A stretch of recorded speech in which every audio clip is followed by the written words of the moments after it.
troisième session d'aujourd'hui. Jésus, Yahusha et Myriam de Magdala étaient-ils mariés?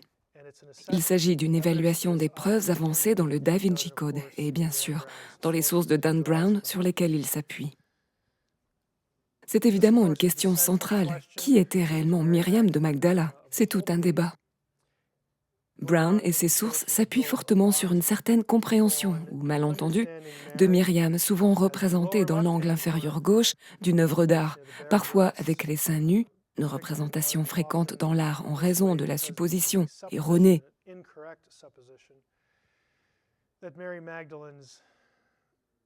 selon laquelle les péchés de Myriam de Magdala étaient d'ordre sexuel, qu'elle était une prostituée ou une femme de mauvaise vie.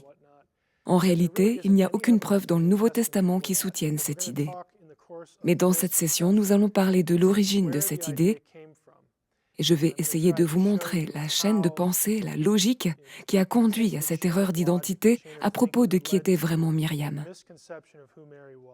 Ensuite, nous aborderons qui elle était réellement et ce que prétend le Da Vinci Code. Le Da Vinci Code insiste énormément sur le fait que l'Église est un ennemi malveillant, un ennemi qu'il faut considérer avec une herméneutique de suspicion, qu'elle aurait soi-disant délibérément présenté Myriam comme une prostituée, non pas par erreur d'interprétation des Écritures, ce que je vais vous démontrer comme étant la vraie cause, mais parce que, selon cette théorie, l'Église aurait voulu étouffer la vérité selon laquelle Yahusha était marié à Myriam et que cela faisait partie d'un plus grand complot pour effacer cette réalité et abaisser la place de Myriam dans l'histoire.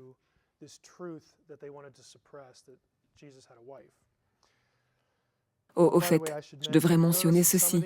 Vous remarquerez que sur certaines représentations artistiques, Myriam tient un œuf, juste au cas où vous vous demanderiez ce que ça signifie. Il existe une histoire non biblique, donc extra-biblique, selon laquelle, après la résurrection, Myriam aurait été reçue en audience par l'empereur Tibère.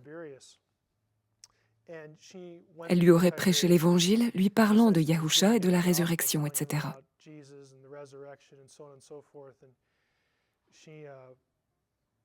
L'histoire n'est pas claire sur les circonstances précises,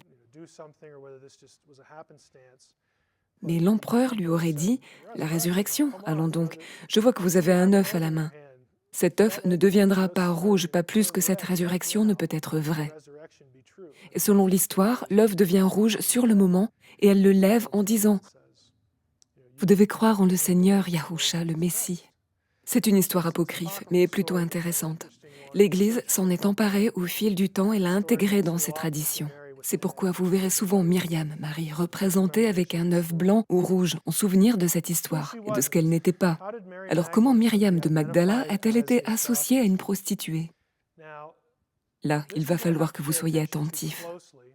Ce n'est pas une publicité déguisée pour la société de logiciels pour laquelle je travaille, mais cela dit, c'est bien notre logiciel. Si ça vous intéresse, allez-y. Non, je ne vais pas vous donner le site web. Voici le passage dans Luc chapitre 7, où une femme pécheresse vient auprès de Jésus, Yahusha, et accomplit certains gestes. Elle oint ses pieds, etc. Jetons rapidement un œil à ce texte. Je ne vais pas lire tous les versets, mais vous en montrer quelques-uns. Donc dans Luc 7, un pharisien invite Yahusha à manger chez lui. Il entre dans la maison du pharisien et prend place à table. Voilà qu'une femme de la ville, connue comme une pécheresse, apprend qu'il est là, donc elle est nommée pécheresse. Elle apporte un flacon d'albâtre rempli de parfum. Se tenant derrière lui, à ses pieds en pleurant, elle se met à lui mouiller les pieds de ses larmes, les essuie avec ses cheveux, les couvre de baisers et les oint de parfum. Et quand le pharisien qui l'avait invité voit cela, il se dit en lui-même, si cet homme était vraiment prophète, il saurait qui est cette femme qui le touche et ce qu'elle est, une pécheresse. Et Yahusha, bien sûr, lui répond, en gros, en lui disant de se calmer. Plus bas au verset 48, il dit à la femme, tes péchés sont pardonnés. Et tous autour s'étonnent, disant, qui peut pardonner les péchés sinon Elohim? Et il dit encore à la femme, ta foi t'a sauvée, va en paix. Maintenant, regardez bien cette section, ce que les érudits appellent une péricope. Vous remarquerez que la femme n'est jamais nommée. Aucun nom. Il n'est même pas précisé quel type de péché elle aurait commis. Et pourtant, regardez juste le chapitre suivant, Luc 8. Peu après, Yahusha allait de ville en village, proclamant la bonne nouvelle du royaume d'Élohim. Les 12 étaient avec lui, ainsi que plusieurs femmes qui avaient été guéries d'esprits mauvais et de maladies, dont Myriam, appelée Magdala, de qui étaient sortis 7 démons, et Jeanne, etc. Ce qu'il faut comprendre, c'est que dans le Nouveau Testament original, tel qu'il a été rédigé en grec, il n'y avait ni division en paragraphes, ni numérotation des versets. Il n'y avait même pas d'espace entre les mots. Tout était écrit à la suite, en continu. Ainsi, il est possible, et je souligne ici qu'il ne s'agit pas d'une approche complotiste ni d'une critique négative envers les premiers interprètes de l'Église, il est possible qu'ils aient simplement supposé que la femme mentionnée dans le récit qui précède celui du chapitre 8 était la même que Myriam de Magdala. C'est une des façons dont cette confusion a pu se produire. Mais si vous regardez bien, ça ne tient pas. Ce que je vais vous montrer maintenant risque d'être un peu difficile à suivre au début, jusqu'à un certain point, mais j'espère que tout s'éclairera pour vous. Ce que vous voyez ici dans notre logiciel, c'est une harmonie des évangiles, ou une synopse. Sur la colonne de gauche, imaginez que c'est là que devrait se trouver Matthieu, il y a un blanc à cet endroit. Au centre, vous avez Luc, et sur la droite, Marc. Remarquez bien, Luc 7 contient le récit de l'onction de Yahusha par une femme pécheresse. Et juste à côté, une petite annotation précise qu'il existe un épisode similaire dans Marc 14 et Matthieu 26, mais qu'il s'agit là d'une autre occasion. Voici donc Marc 14, Matthieu 26 et Luc au centre. Vous constaterez que les 3 évangiles rapportent le même événement, mais avec des détails qui ne sont pas toujours identiques. Ça commence par 2 jours avant la Pâque, Luc, la fête des pains sans levain appelée Pâques, Matthieu 26. Et cela descend jusqu'au moment où ils sont de nouveau rassemblés. Au verset 2, la Pâque est mentionnée. On est donc bien en plein dans les préparatifs de la Pâque dans les 3 récits. Encore une fois, il s'agit de versets qui se suivent. On a Marc 14, 1 à 2, puis enchaîne sur les versets 3 à 9. C'est un récit continu. Mais dans Luc, il n'y a que 2 versets consacrés à cet événement, puis le récit s'interrompt. Il n'y a rien là.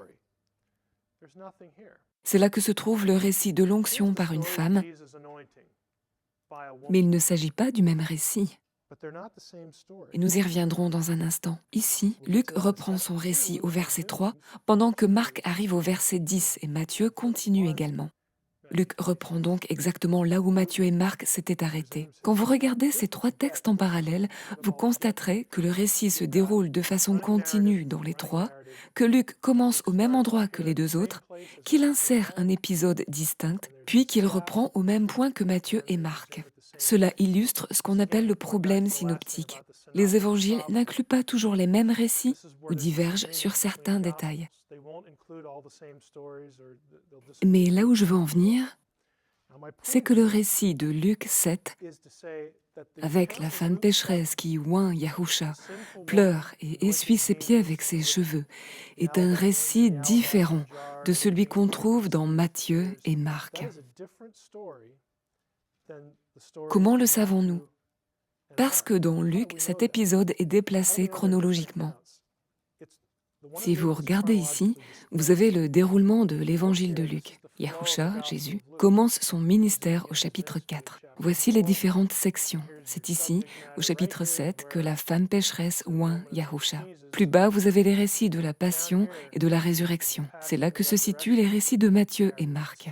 Mais vous voyez le récit de Luc, c'est au milieu ici. Juste pour illustrer, vous avez cet espace. Il y a un décalage chronologique. Ce décalage confirme que ce n'est pas le même événement. Il y a aussi des divergences importantes dans les détails.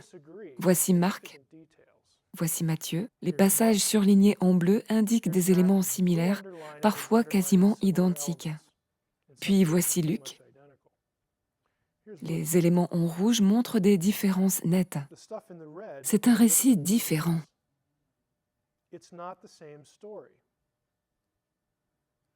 Ce vers quoi je veux vous amener ici, et que je vais développer dans un instant, c'est ce que j'ai déjà mentionné. Une des explications possibles à la confusion autour de Myriam de Magdala, c'est que certains ont simplement supposé que la femme pécheresse de Luc 7 était la même que Myriam de Magdala, qui est nommée dans Luc 8. Mais le texte ne dit jamais cela. Le Nouveau Testament n'établit jamais ce lien explicitement, alors qu'il aurait pu le faire. C'est ce que je vais vous montrer ici. On a supposé que la femme pécheresse de Luc 7 était la même femme que celle mentionnée dans les autres récits, Marc et Matthieu. Mais les récits ne le disent jamais. Et comme nous l'avons vu, il existe un décalage chronologique entre les épisodes. Le problème, c'est que dans le 4e évangile, celui de Jean, la femme de ce récit, celui de l'onction, est clairement identifiée comme une Marie. Voici le passage. 6 jours avant la Pâque, Yahusha vint à Béthanie. Et en lisant la suite, on voit qu'ils sont à table avec Lazare et Marthe. Puis il est dit, Marie prit une livre d'un parfum de grand prix, du nard pur, oignit les pieds de Yahusha et les essuya avec ses cheveux. Jean 12. L'Église ancienne, ou du moins de nombreux interprètes, ont lu ce passage de Jean 12 et ont supposé que cette Marie était la même femme que celle des récits de Matthieu et Marc. Puis ils ont supposé que les récits de Matthieu, Marc et Luc parlaient du même événement. Et c'est ainsi que Marie de Magdala a été associée à tort à une femme pécheresse, mauvaise ou immorale. Mais le problème demeure, ce sont toujours 2 récits différents. Et pourtant, cette interprétation s'est imposée depuis le Moyen-Âge. Pourquoi est-ce que je rentre dans tant de détails? Parce que je veux que vous sachiez qu'il existe une autre explication à l'origine de cette confusion, une autre raison pour laquelle Marie a pu être injustement considérée comme une femme pécheresse. Autre que celle d'un prétendu complot malveillant de l'Église primitive, avec ses soi-disant méchants pères de l'Église qui auraient tout fait pour étouffer la vérité du mouvement chrétien gnostique. Ce type de raisonnement conspirationniste ne tient pas. Je vais d'ailleurs consacrer toute une section à examiner la logique derrière cette vision. C'est en réalité très facile de tomber dans cette confusion. Si je ne vous avais pas montré les passages avec les codes en rouge et en bleu, si je m'étais contenté de vous dire « asseyez-vous et relisez rapidement ces textes », ou même si vous aviez simplement dit « oui, je les ai déjà lus », vous pourriez très bien penser qu'il s'agit du même récit. Et surtout, quand on lit Jean 12, où une certaine Marie est mentionnée, il y a les pieds, l'essuyage avec les cheveux, le parfum, on pourrait facilement croire que c'est le même épisode. Et c'est ce que beaucoup de personnes dans l'Église primitive ont cru. Mais ils avaient tort. Puisqu'il existe des différences claires entre les récits, les chercheurs reconnaissent qu'il s'agit de 2 événements distincts. Encore une fois, ce que je vous présente ici n'est pas mon opinion personnelle. C'est la position standard parmi l'ensemble des spécialistes du Nouveau Testament. Ils ont proposé 2 explications pour comprendre pourquoi les évangiles présentent 2 récits si similaires. Commençons par la solution facile. Selon cette hypothèse, les récits séparés de Matthieu, Marc et Luc se sont mélangés dans l'évangile de Jean. Ils auraient été fusionnés dans la tradition orale, et quand Jean a écrit son évangile, il ne savait pas qu'il s'agissait de récits distincts. Il se serait trompé. Il aurait confondu les événements. C'est la version « Jean a fait une erreur ». Mais cette hypothèse pose un problème. D'abord, Jean aurait été un témoin oculaire de ces événements. On pourrait donc penser qu'il s'en souviendrait, au moins suffisamment pour ne pas les mélanger. Ensuite, l'évangile de Jean est le dernier à avoir été écrit. Les autres récits étaient déjà disponibles. Il aurait pu juste les consulter. Pourquoi ne l'aurait-il pas fait ? Il aurait dû savoir. C'est pourquoi cette hypothèse n'est pas très cohérente, mais c'est la solution facile. La solution plus difficile, mais plus solide, est la suivante. Matthieu, Marc et Jean relatent le même événement, tandis que Luc rapporte un événement différent. L'onction dans Luc est un récit distinct, et Jean ajoute l'élément des pieds pour une raison spécifique. Cette position repose sur l'observation suivante. Il existe des différences irréconciliables entre les versions de Luc et de Jean, ce qui exige qu'on les considère comme 2 événements séparés. Bien sûr, il y a aussi le problème de la chronologie que j'ai évoqué tout à l'heure. Luc suit l'ordre de Matthieu et Marc, mais il place l'événement de l'onction bien avant les autres, et la femme est explicitement décrite comme pécheresse dans Luc 7. Si vous comparez Jean et Luc 7, Jean est le seul à nommer Marie. Je soutiens que c'est cette Marie-là dont parlent Matthieu et Marc. Luc, lui, raconte autre chose. Il y a des différences importantes entre Luc, regardez toutes les parties en jaune, et le récit dans Jean. Des détails cruciaux du récit sont différents. Même si ça semble un peu difficile à saisir, ça nécessite une étude en profondeur des évangiles. C'est en réalité l'explication la plus cohérente. Luc rapporte un événement distinct. Quelques commentaires maintenant. Cette vision plus complexe implique que l'onction de la tête et celle des pieds étaient toutes deux des gestes en vue de l'ensevelissement. Et cela se comprend facilement. L'onction de la tête était un acte rituel pour oindre un roi, comme c'était la coutume dans l'Ancien Testament. L'onction des pieds, elle, faisait référence à la domination sur les ennemis. Oindre les pieds d'un roi signifiait qu'il allait les soumettre. C'était un geste très courant dans l'Ancien Testament. Par exemple, poser le pied sur le cou d'un ennemi signifiait qu'on l'avait vaincu. Si vous lisez le livre de Josué, on trouve des ordres explicites. Le chef dit à ses hommes d'aller poser le pied sur le cou du roi vaincu, pour signifier à tous que la victoire était complète. C'était un geste largement compris à l'époque.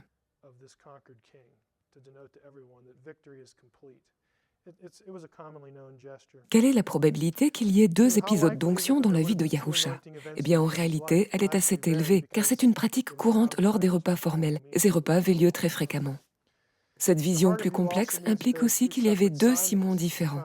Nous apprenons plus tard dans Luc que le pharisien s'appelait Simon. Est-ce probable? Oui, très. Dans les récits de Flavius Joseph, on trouve 19 Simons différents. C'était un nom extrêmement courant, comme Dupont ou Martin aujourd'hui, ou encore Jean, David ou Michel. Simon était populaire car c'était le nom de l'une des tribus d'Israël et aussi celui d'un héros maccabéen de la période intertestamentaire. D'ailleurs, dans le cercle apostolique de Yahusha, il y avait déjà 2 Simons, Pierre et Simon le Zélote. Il y avait même 3 Jacques. Autrement dit, ces prénoms étaient très courants, et ce n'est donc pas du tout tiré par les cheveux. L'hypothèse plus exigeante implique que les récits évangéliques ne se contredisent pas et que Myriam de Magdala n'est pas une prostituée. Mais de nombreux hommes dans l'Église primitive se sont simplement trompés. Cette erreur est devenue une tradition qui a perduré.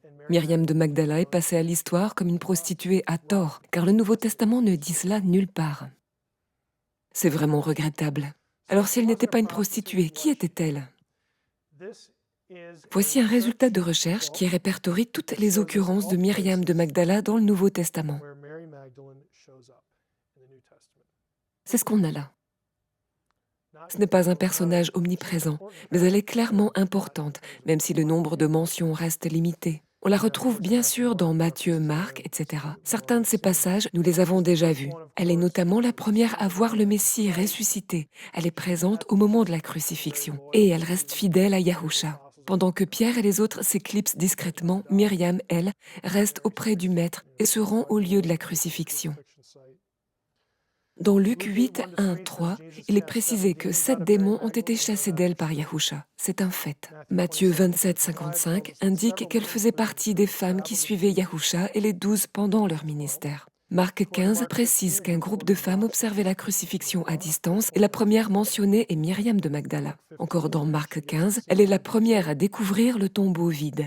Et l'ensemble du récit montre clairement que, comme les autres disciples, elle ne s'attendait pas à voir Yahusha vivant. Et si vous y réfléchissez, cela contredit complètement les affirmations du Da Vinci Code, selon lesquelles il y aurait eu un complot pour faire descendre Yahusha de la croix prématurément, ou que quelqu'un d'autre aurait été crucifié à sa place. Toutes ces idées viennent de l'ancien Passover Plot, des années 1960, écrit par Hugh Schonfield, et qui est aujourd'hui repris par Michael Begent dans son livre The Jesus Papers, 40 ans plus tard. Il ne s'attendait pas à ce que Yahusha ressuscite d'entre les morts. Si tout cela n'avait été qu'un complot, ce genre de récit n'aurait aucun sens. Dans les évangiles, les disciples sont abattus. Ils sont déprimés. Pour le dire dans un langage familier, ce n'est vraiment pas une bonne situation. Ils sont pris complètement par surprise. Je vous l'accorde, ils auraient dû le savoir, parce que Yahusha passait littéralement la moitié de son temps à dire « Le Fils de l'homme doit monter à Jérusalem. Là, les principaux sacrificateurs vont l'arrêter, le battre, le mettre à mort, et il ressuscitera le troisième jour. » Et les disciples, c'est comme s'ils répondaient « Quoi, t'as entendu un truc? Non, ça devait être une mouche qui bourdonnait près de mon oreille ou un truc comme ça. » Franchement, pourquoi ne comprennent-ils pas? Parce que quand ça se produit, ils sont complètement sidérés. Et puis il y a Thomas qui ne croit même pas ce que Myriam vient leur annoncer. C'est lui qui dit « Tant que je n'ai pas mis mon doigt dans la paume de ses mains, je ne croirai pas. » Alors pour ce qui est du fameux complot, c'est un complot d'ignorance. Alors, s'il n'y a que cela dans le Nouveau Testament, d'où vient donc l'idée que Myriam de Magdala et Yahusha étaient mariés? Regardez bien, revenons un instant en arrière. Voici tous les passages du Nouveau Testament où Myriam de Magdala est mentionnée, c'est tout. Alors d'où sort cette idée? Allons un peu plus loin. Et c'est là qu'on entre dans la bibliothèque copte gnostique. Encore une fois, c'est ma méthode habituelle, j'aime aller directement aux sources. Je n'invente rien de ce que je vais vous montrer. Ce que vous voyez ici, c'est la publication officielle de tous les textes de Nag Hammadi. Des textes que Michael Bagent affectionne particulièrement. Voilà, c'est l'édition de référence, la Coptic Gnostic Library.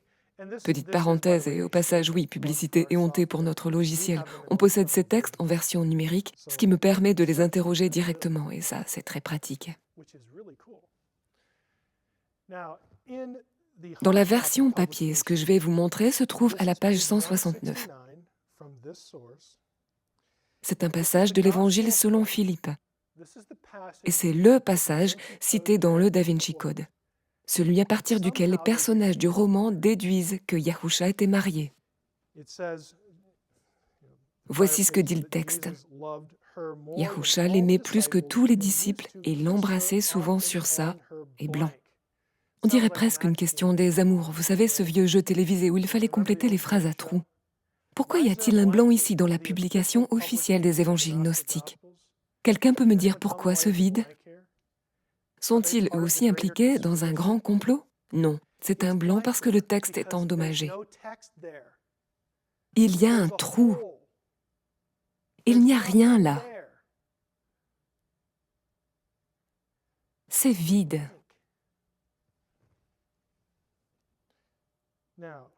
Regardez le petit astérisque. Ce que Michael Bagent aurait dû faire, c'est prendre le livre, aller voir la note de bas de page et lire ce qu'elle dit à propos du passage lacunaire, page 63. Voici ce qu'on lit dans la note. Embrasser ou saluer. Ça pouvait même être saluer. Bien que embrasser soit peut-être correct, la construction copte utilisée ici n'est normalement pas employée dans ce sens-là. Donc vous voyez, je n'ai pas falsifié ce livre, je ne l'ai pas trafiqué. Ce que je vous montre vient directement de l'édition officielle des évangiles gnostiques de Nag Hammadi. Vérifiez par vous-même. Et à chaque fois que je lis « Il l'embrassait sur ça » et blanc, j'ai la musique du jeu qui me revient en tête. Il y avait un gars au travail qui jouait aussi à ce petit jeu pour de vrai, je ne sais pas. Je crois qu'il voulait que j'ai exactement ce moment-là que je suis en train de vivre maintenant.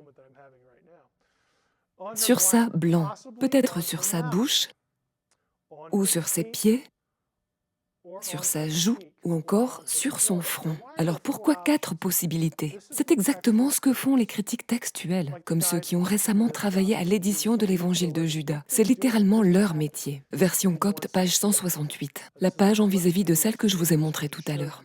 Même passage souligné, blanc. Et regardez la note de bas de page ici. Ce que ces chercheurs font, c'est qu'ils prennent l'espace vide dans le manuscrit et se demandent combien de lettres pourraient tenir dans cet espace. Une fois qu'ils ont déterminé cela, ils vont jusqu'à faire ceci. Et je sais que ça a l'air terriblement ennuyeux, et ça l'est probablement. Mais ces spécialistes mesurent au millimètre près la taille des lettres dans le manuscrit, parce qu'ils veulent savoir, lorsque le mot est absent, quel terme pourrait raisonnablement entrer dans cet espace vide. Et ici, il y a 4 mots qui tiennent dans le blanc et ont du sens dans le contexte. Par exemple, ok, vous avez la référence, la joue, le front, etc. Tous ces mots ont le même espacement de lettres et ils peuvent remplir exactement l'espace laissé vide. Vous voyez ici une citation en allemand. Un chercheur du nom de Schenk propose par exemple « Auf Ihren Mund » sur sa bouche. Et comme c'est un chercheur reconnu, on le mentionne. Mais en réalité, il y a 3 autres mots qui pourraient tout aussi bien convenir, et tous ont du sens dans le contexte du monde ancien. Dans les salutations de l'époque, on pouvait embrasser sur le front, sur la joue et oui, aussi sur la bouche. Cela se fait encore dans certaines cultures d'Europe de l'Est, par exemple. Donc, l'idée selon laquelle ce texte affirme avec certitude que Yahusha embrassait Myriam de Magdala sur la bouche est tout simplement fausse. C'est possible, oui, peut-être, mais en réalité, on ne sait pas. Le mot est manquant. Et en fait, il n'existe aucun texte dans tout le corpus gnostique ancien de Nag Hammadi qui affirme que Yahusha et Myriam de Magdala étaient mariés. Vous me direz, mais comment le savez-vous, Mike? Eh bien, voici comment je le sais. Nous avons ces textes en version électronique, et je fais la recherche pour vous. Regardez ici, j'ai lancé une recherche sur le mot « married », marié, et j'ai configuré le moteur pour qu'il trouve toute forme du mot « marié »,« époux »,« épouse »,« mariage »,« marié », etc. J'ai tapé le terme, j'ai cliqué sur « Rechercher », et voici ce que j'ai obtenu. Voici l'endroit où ce terme apparaît dans la collection de Nag Hammadi, c'est-à-dire tout ce qui est connu aujourd'hui à l'exception de l'évangile de Judas, que j'ai d'ailleurs apporté avec moi aujourd'hui. Et pour information, Yahusha n'y est pas marié non plus. Les éditeurs n'ont pas encore ajouté ce texte à la base de données, mais j'imagine qu'ils le feront un jour. Comme vous pouvez le voir, il n'y a aucune mention de Yahusha marié ici. Essayons un autre mot, épouse, wife. On obtient quelques résultats. Je mets mon petit curseur en forme de main ici, parce que celui-là semble intéressant. Il contient le mot « mari » entre crochets. Et au passage, quand un mot est entre crochets dans ces éditions critiques, cela signifie qu'il est reconstruit. Mais on va quand même y regarder, car les éditeurs ont estimé que le mot « mari » figurait dans le texte. Et voici ce qu'on lit. « Marie, ton épouse ». Oh, je me demande à qui elle est mariée. Et voici le passage complet. Ce que vous voyez ici en bleu, c'est le texte correspondant à notre recherche. « Hâte-toi, viens avec Marie, ton épouse et tous tes proches, blablabla ». Ce passage vient de la 2e Apocalypse de Jacques. Et si vous lisez les quelques lignes précédentes, vous verrez clairement que ce texte ne parle pas de Yahusha. Essayons un autre terme, « épouse » dans le sens « fiancée ». Je tente de penser à tous les mots en lien avec le mariage pour faire une recherche complète. Je parcours toute la base de données des évangiles gnostiques pour répondre à la question suivante, y a-t-il une seule preuve, même dans les textes gnostiques, que Yahusha ait été marié à qui que ce soit? Et la réponse est non. Alors j'ai cherché marié, puis fiancé. Voici les occurrences dans leur contexte. Et si vous voulez vérifier par vous-même, vous pouvez toujours acheter l'édition papier ou les DVD, tout y est. Essayons maintenant le mot mari, époux. Et là, devinez quoi? Rien du tout. Quelle surprise! Bon, continuons. Et qu'en est-il du mot compagnon, compagne dans l'Évangile selon Philippe? Le Da Vinci Code en fait tout un plat, notamment aux pages 245 et 246. Feuilletons jusqu'au milieu du livre, là où la tension dramatique monte. Dans le roman, Tibing pointe ce passage. L'évangile de Philippe est toujours cité en premier dès qu'il s'agit de Yahusha et Myriam de Magdala. Et voilà, Sophie lit le passage, et la compagne du Sauveur était Myriam de Magdala. Yahusha l'aimait plus que tous les disciples et l'embrassait souvent sur la bouche. Alors bien sûr, on sait que c'est un trou là. Les autres disciples furent offensés par cela et exprimèrent leur désapprobation. Ils dirent « Pourquoi l'aimes-tu plus que nous ?» Ces paroles surprirent Sophie, mais elle remarqua qu'elle n'avait rien de concluant. « Il n'est nullement question de mariage, dit-elle. » Au contraire, répond Tibing avec un sourire, en pointant la première ligne. C'est ma citation préférée dans le Da Vinci Code. Vous connaissez déjà ça probablement. Comme tout expert en araméen te le dira, le mot compagnon à l'époque signifiait littéralement époux. Landon acquiesce d'un signe de tête. J'adore cette citation. Parce que le mot « compagnon » dans l'évangile de Philippe est dans quelle langue? En copte. Et ce mot reflète un original grec. Ce n'est pas de l'araméen. Comme je le dis souvent, c'est ma citation préférée du Da Vinci Code, parce qu'elle est si stupide. Comme tout expert en araméen, sauf que ce n'est même pas la bonne langue. Dan choisit la bonne langue, voyons. Bon, ça y est, je me sens mieux. Alors voici le mot en copte, c'est koinonos. C'est un emprunt direct au grec, donc on sait exactement ce que ce mot veut dire. Voici maintenant l'entrée du lexique. Passionnant, n'est-ce pas? Ne vous moquez pas de mes jolis graphiques.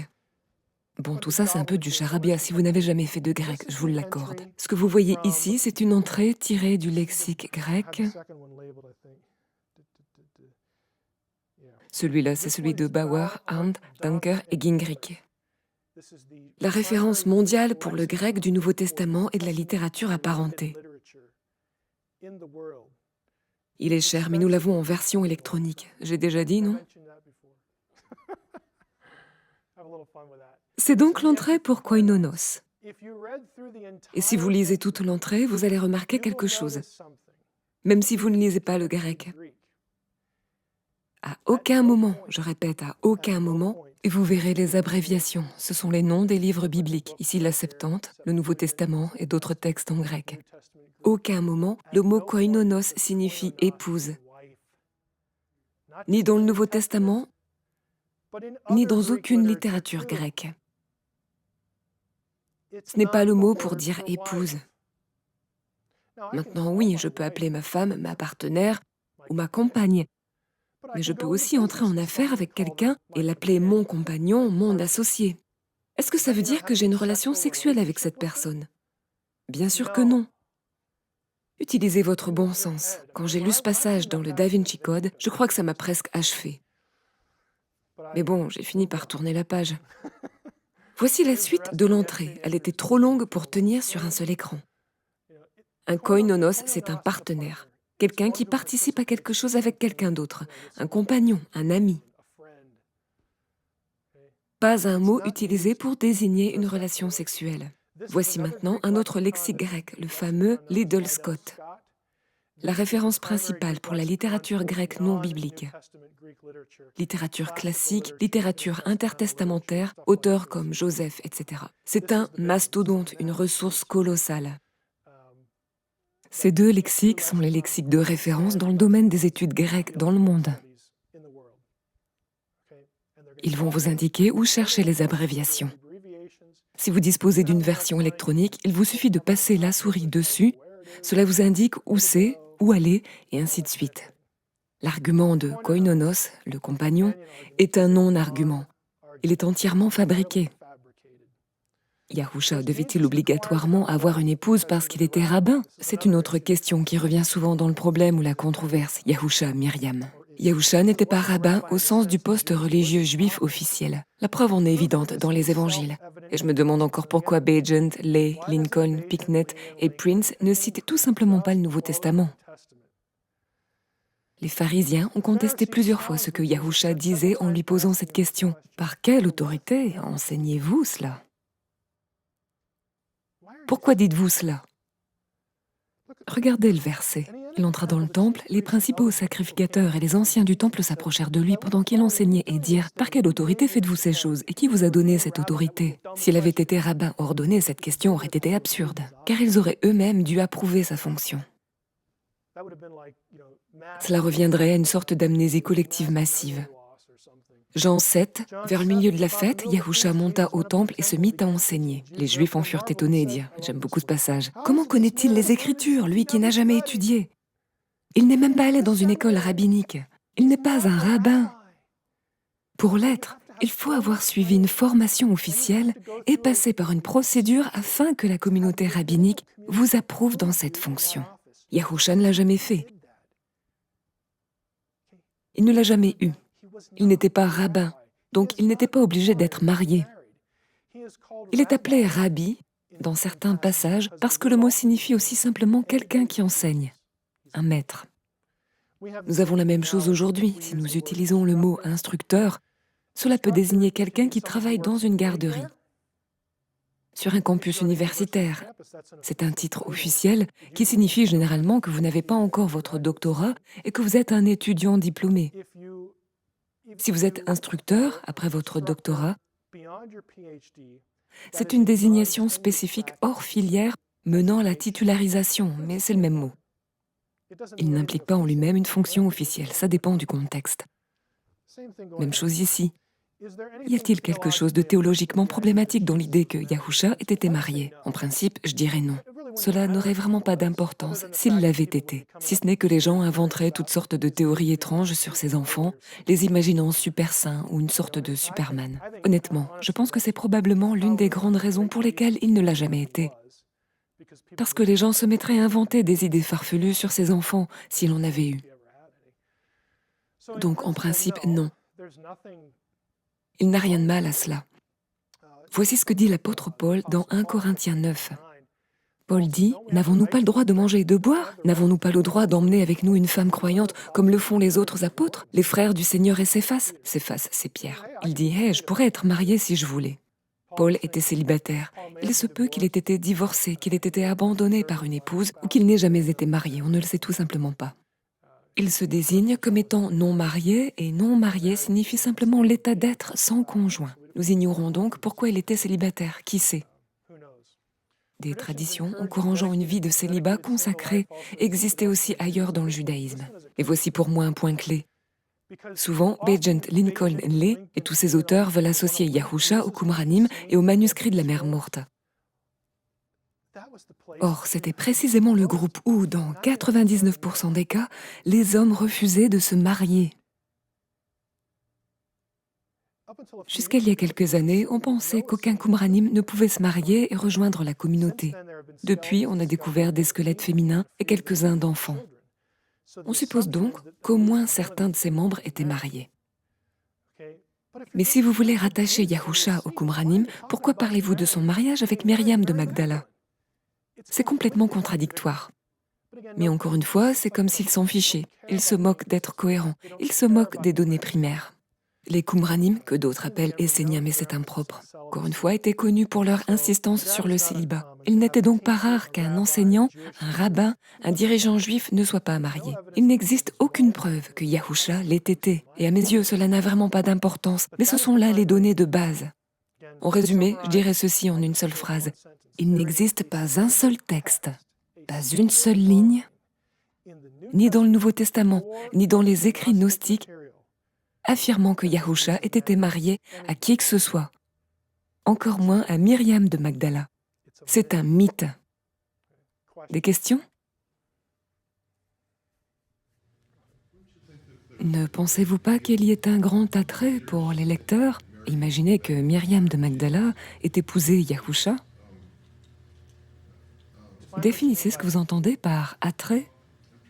Eh bien, j'essaie de penser à certaines personnes, sans le dire de manière péjorative, mais je connais plus d'une femme qui aime l'idée que Myriam de Magdala ait atteint une sorte d'état de béatitude grâce à son union, qu'elle ait été rachetée, et que cela donne à certaines personnes beaucoup de crédibilité. Alors qu'elles pourraient autrement se sentir comme des disciples de seconde catégorie de Yahusha. Oui, je dirais que d'un côté, je comprends que s'accrocher à cette idée puisse... Je ne veux pas que cela sonne négatif, mais puisse donner cette impression de procurer un sentiment chaleureux et agréable, que cela leur ferait simplement du bien. Je comprends cela. Ce que je ne comprends pas, c'est le raisonnement erroné qui affirme, consciemment ou inconsciemment, j'ai besoin que cela soit vrai pour me sentir essentiellement valorisé aux yeux de Dieu. En d'autres termes, ce que je veux dire, c'est que si une femme aujourd'hui, ou même à l'époque, avait besoin de croire que Myriam de Magdala était mariée pour se sentir plus digne ou digne tout court aux yeux de Dieu, c'est vraiment une très mauvaise théologie. Et ce n'est probablement pas de sa faute, c'est probablement la faute de ceux qui sont censés lui enseigner, peut-être même de sa propre maison à l'époque. Mais cela reste une très mauvaise théologie. Nous allons voir dans la prochaine session, quand on parlera des femmes et de la chrétienté, qu'il était courant, de manière générale, Que ce soit dans les cercles juifs, dans les premiers cercles chrétiens et, surprise, surprise, dans les cercles gnostiques, d'avoir une vision globalement basse de la femme. Il se passe beaucoup de choses dans le Nouveau Testament. Nous allons voir dans le contexte du Nouveau Testament qu'il contient en réalité des éléments qui élèvent la femme bien au-dessus de la situation sociale normale, du milieu social habituel de l'époque du Nouveau Testament. Yahusha agit de manière inédite. Un seul exemple, il a des femmes disciples qui voyageaient avec lui. C'était tout simplement inouï. Il y a ce genre de choses que Yahusha fait et que les auteurs du Nouveau Testament relatent, qui rehaussent la position sociale de la femme.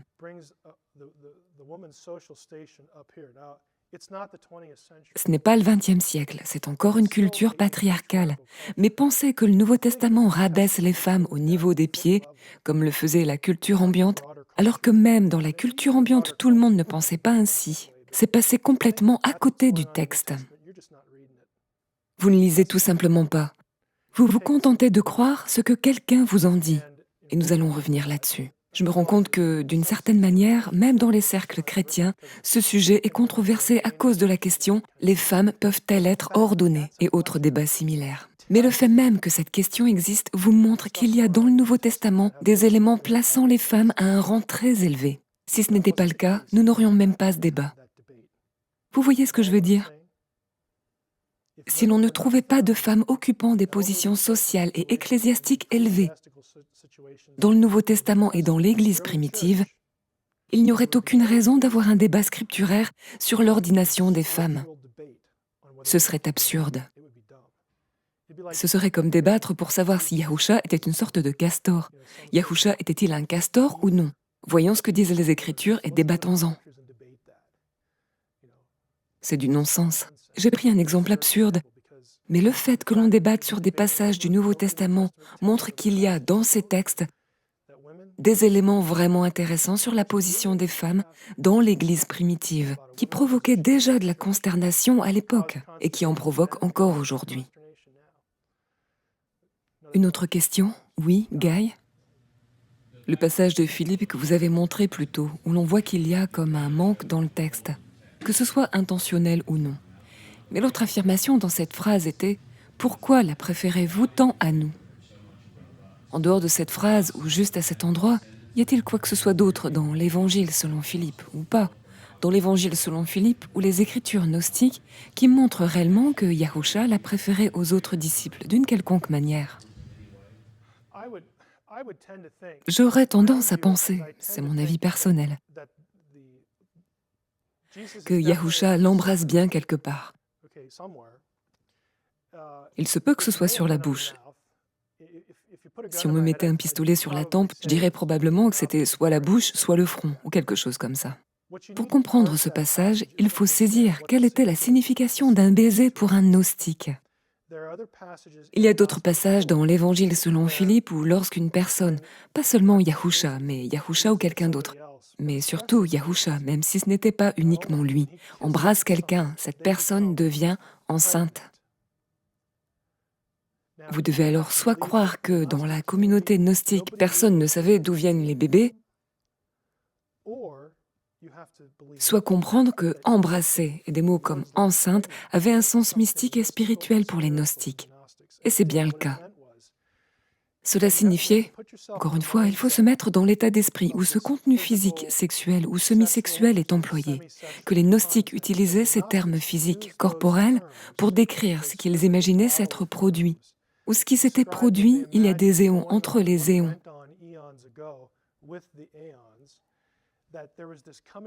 L'union de Sophia et du Christos, afin de réunifier le plérum pour l'unifier à nouveau, et de le réparer, de rendre toutes choses nouvelles, de les rétablir comme elles devraient être.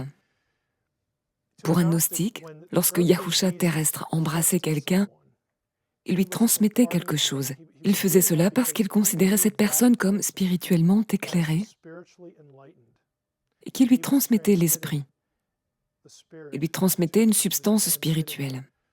Dans les cercles chrétiens, nous utilisons des mots comme grâce, On prend la communion où on accomplit un certain acte et on reçoit la grâce de Dieu ou quelque chose de cet ordre. C'est la même idée dans le gnosticisme. Mais il y avait cette idée que lorsqu'on embrassait quelqu'un, et surtout quand c'était Yahusha, on affirmait cette personne est spirituellement avancée. Ainsi, il embrassait apparemment Myriam plus d'une fois, quel que soit l'endroit, bouche, joue, peu importe. Et les disciples se disaient « qu'est-ce qui se passe? Nous, on est les 12. Pourquoi l'embrasses-tu plus souvent que nous? C'est nous qui voyageons avec toi. C'est nous que tu as appelés. Nous sommes tes disciples. Tu nous aurais oubliés ?» Ils sont donc offensés parce que, pour un gnostique, Yahusha est essentiellement en train de dire « Myriam est simplement plus avancée spirituellement que vous. » C'est ainsi que les gnostiques interprètent cela. Encore une fois, on peut lire les évangiles gnostiques et y chercher les références aux baisers, etc. Et on retrouvera ce genre de passage. On doit alors soit croire que c'est bien ce qui se passe, soit croire que dans les cercles gnostiques, personne ne savait d'où viennent les bébés, ce qui est vraiment absurde. Je ne pense pas que l'un de nous dirait cela. Puisque vous avez déjà expliqué à quel point les évangiles canoniques ou gnostiques ont été intégrés ou non dans le Nouveau Testament, considérez-vous ce récit comme plausible? Qu'il l'ait embrassé ou qu'il ait fait quoi que ce soit d'autre? Je dirais que je trouve cela plausible dans la mesure où Paul utilise la même terminologie. Saluez-vous les uns les autres par un saint baiser. Et nous allons aborder Romains 16, qui est un passage très important sur le rôle des femmes, l'élévation des femmes dans l'Église primitive. On y retrouve le même langage. Cela peut donc s'appliquer aussi bien aux hommes qu'aux femmes. Si Paul le faisait et que c'était une coutume juive acceptée, je ne vois pas pourquoi Yahusha aurait reculé devant l'idée. Je pense que c'était simplement quelque chose de normal à faire, une pratique culturelle courante. Cela pourrait avoir une signification supplémentaire venant de Yahusha, parce que c'est Yahusha. Yahusha m'approuve, cela me fait du bien. Ou bien il me reconnaît comme l'un de ses disciples. Saluer les frères d'un saint baiser. Donc je ne vois aucune raison pour laquelle Yahusha ne l'aurait pas fait. Autre question?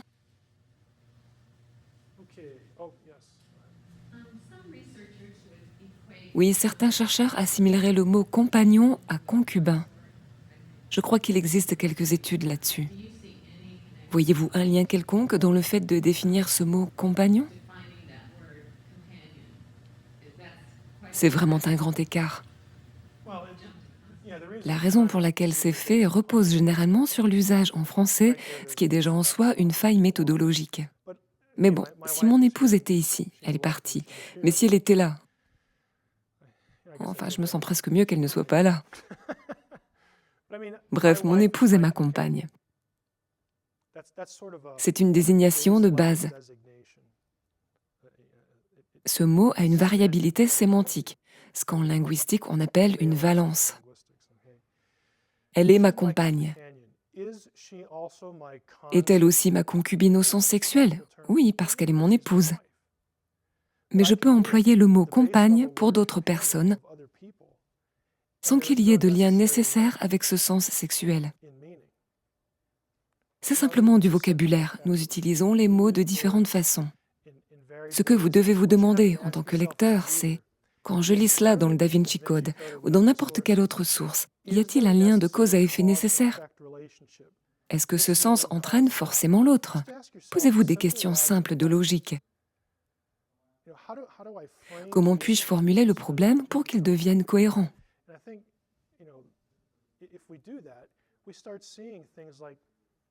J'appelle beaucoup de gens compagnons, mais cela ne signifie pas forcément qu'ils sont mes partenaires sexuels. Ils pourraient l'être dans un contexte donné. Et il s'agit de Yahusha. Je dirais la même chose à propos de Yahusha et Myriam. Myriam est la compagne de Yahusha. On pourrait dire, eh bien, alors elle a peut-être eu des relations sexuelles avec lui. Oui, c'est possible. Y a-t-il des textes qui l'affirment? La réponse est non. Donc si vous allez dire quelque chose, soit publiquement, soit par écrit, et que vous vous tenez au texte de première main qui nous parle de ces personnes, je pense que la chose responsable à faire est d'aller les consulter, de dire ce qu'ils disent et de ne pas dire ce qu'ils ne disent pas. Mais encore une fois, je ne blâme pas Dan Brown pour cela, car c'est une bonne trame d'histoire.